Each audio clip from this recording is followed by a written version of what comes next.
Kak Fitri akhirnya datang juga ke Polres Jakarta Selatan hari Ahad ya Bang, atau hari Minggu ya Bang ya, dengan diperiksa oleh penyidik selama 2 jam dengan 20 pertanyaan. Apa aja sih Bang 20 pertanyaan itu Bang? Ya, halo Kak Fitri kemarin telepon. Ada 20 kira-kira 20 pertanyaan mencakup mengenai adanya LP pencemaran nama baik Undang-Undang ITE. Nah ini kan merajuk kepada postingan, merajuk kepada konten, merajuk juga kepada video yang disampaikan di akunnya atas nama Fitri Salteru bla bla bla bla, yang sekarang ini dugaan kita itu adalah akun yang di fake ya, seperti itu. Bang, itu selain itu ada spesifik lagi nggak sih Bang yang dipertanyakan terkait ya itulah penyebaran yang akun itu Bang?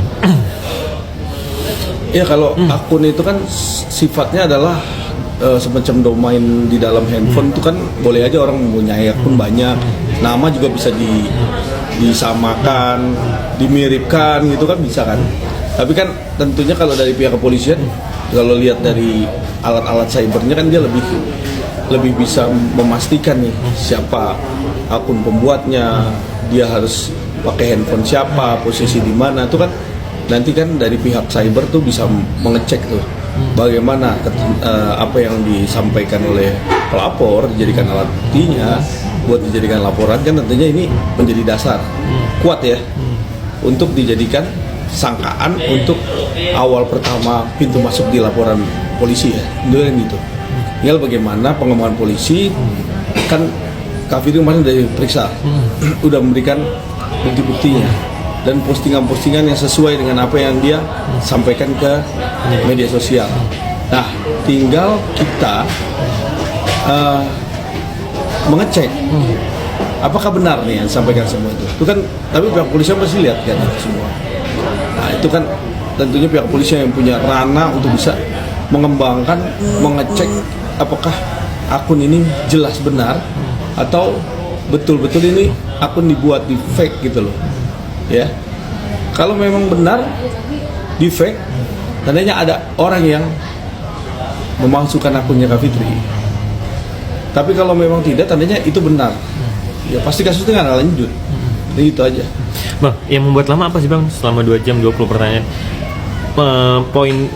Pointernya apa sih Bang penyidik menanyakan ke Kak Fitri? Jadi pertanyaan itu kan dari 10 pertanyaan 20 pertanyaan, 10 pertanyaan dasar, 10 pendalaman materi, dan setiap poin-poinnya tuh ada A, B, C, D gitu. Jadi itu yang buat lama. Jadi posisi pada waktu itu handphonenya pakai akun apa, terus handphonenya apa, kan jelas tuh semua gitu. Nah terus postingan ini, tahu nggak dengan postingan ini gitu kan? Kalau tahu ya jelaskan tahu, kalau tidak ya tidak kan gitu. Semua itu poin-poin itu aja yang jelas secara detail itu mencakup mengenai bagian dari postingan-postingan yang masuk ke dalam media elektronik digital ya. Jadi handphone ya. Jadi itu aja poin-poinnya, karena kan di situ ada bentuk-bentuk yang diduga itu ada bentuk penghinaan, ya kan, penghinaan ataupun fitnah, kan dugaan itu. Nah, fitnah dan dugaan itulah yang disampaikan. Nah, Kak Fitri udah kasih counter terhadap bukti-bukti ya, itu yang disampaikan ke penyidik. Respon penyidik apa Bang? Menurut Abang sendiri kemarin sempat menemani. Iya, respon penyidik tentunya ini kan menjadi counter. Tapi penyidik kan nggak begitu aja, pasti akan mendalaminya. Nah, biarkan mereka bekerja sesuai protapnya.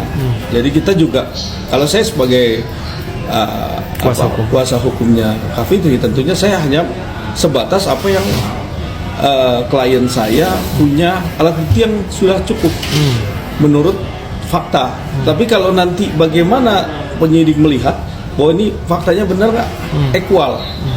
Kalau fakta itu equal, tandanya ini bukan miliknya Kak Fitri, ya sudah, tandanya harus dicari itu siapa pemiliknya. Begitu. Bang, berarti kan agenda selanjutnya kalau sudah kabit udah konfirmasi, sudah klarifikasi banyak. Agenda selanjutnya apa lagi bang untuk ke depannya? Ya tentunya kita akan menunggu bagaimana polisi setelah proses pendalaman penyelidikan. Bagian terpenting adalah polisi harus bisa mencari, melihat dan dari menguji alat bukti yang disampaikan oleh pelapor. Jadi kalau memang ini akunnya jelas kan, tuh mencakup akun, nggak jauh-jauh dari akun. Apa yang menjadi dasar mereka melakukan undang-undang ITE pencemaran nama baik di media sosial, tentunya kan nggak ada lagi selain dia menyebarkan ke media sosial. Dasar-dasar kan itu. Saksi kan hanya mengetahui melihat pada waktu dia membuat konten. Tapi kan konten itu ada di handphone. Handphone itu pada waktu dilihat. Seperti itu. Jadi ini yang harus benar-benar dicari dan diselidiki. Bagaimana proses duduk nggak kasusnya? Kan kasus pidana ini kan kasusnya harus duduk. Duduk itu artinya terpenuhin. Karena kalau masih di dalam proses lidik itu kan belum tahu siapa pelaku tindak pidananya, ya masih dalam lidik, ya kan? Kalau memang nanti ternyata ada orangnya dan mengetahui siapa yang pembuatnya akunnya, ya tentunya ini polisi akan menyiapkan, memberi informasi bahwa ini dia. Tapi Niki tetap mau nyecernya ke FS karena itu dari omongannya dia lah itu bang, Ya, yang membuat dia tercemar namanya. Semua tuh bertindak bagaimana mereka melaporkan.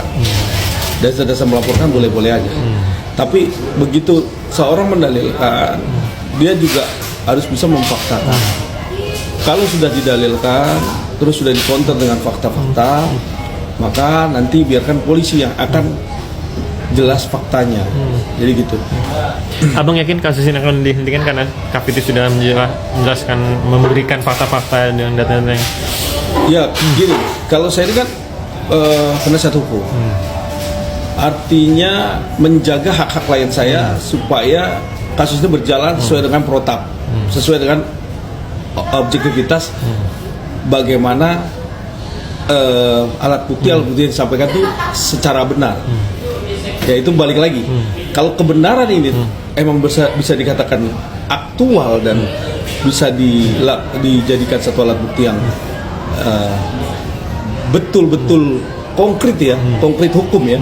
Tentunya ini harus dihentikan. Ya, asal tidak ada rekayasa. Kan gitu. Tapi kalau tidak kan semua itu kan dari klien, semua kan berkasnya dari klien. Dan semuanya memang sudah saya juga lihat sendiri memang bukan akun dia. Ya kalau bukan akun dia, saya pikir harus dihentikan.